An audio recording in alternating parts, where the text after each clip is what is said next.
TDP నేతల దృష్టిలో YS Jaganmohan Reddy కేవలం పులివెందుల టీడీపీ ఎమ్మెల్యే మాత్రమే.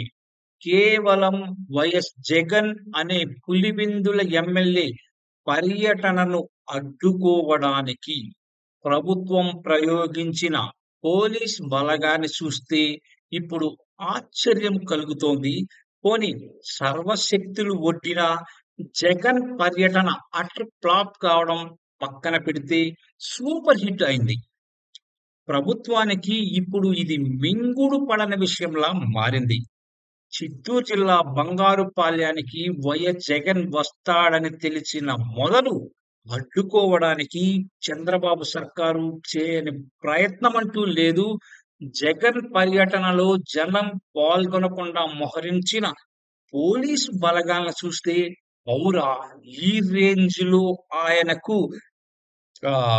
అడ్డుపడాలా అని అందరూ ఆశ్చర్యపోయే పరిస్థితి కనిపించింది. తిరుపతి, చిత్తూరు, అన్నమయ్య జిల్లాల ఎస్పీలు, 9 మంది ఏఎస్పీలు, 17 మంది డిఎస్పీలు, 1600 మంది పోలీసులు, మళ్ళా వీళ్ళలో సిఐలు, ఎస్ఐలు జగన్ పర్యటనలో పాల్గొన్నారు. వీళ్ళంతా జగన్ కు భద్రత కల్పించడానికి అనుకుంటే మనం పప్పులో కాలేసినట్లే. కేవలం జగన్ అనే నాయకుణ్ణి బంగారుపాలెం వెళ్లకుండా, మరీ ముఖ్యంగా ఆయన కోసం జనం ఎవరు అటువైపు కన్నెత్తి చూడకుండా ఎక్కడ చూసినా కాకి యూనిఫామ్ లో పోలీసులు కనిపించారు.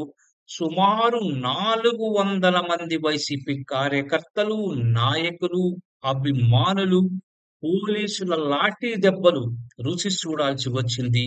వీళ్ళలో 4 తీవ్రంగా గాయపడినట్లు వైసీపీ నాయకులు చెబుతున్నారు. చంద్రబాబు సర్కారు ఎన్ని రకాలుగా ప్రయత్నించినా జగన్ పై అభిమానాన్ని చాటుకోవడానికి జగన్ పై అభిమానం చాటుకోవడానికి ఈ జనం వెల్లువలా దూసుకురావడం జగన్ కి పెద్ద బూస్ట్ గా మనం చెప్పుకోవచ్చు.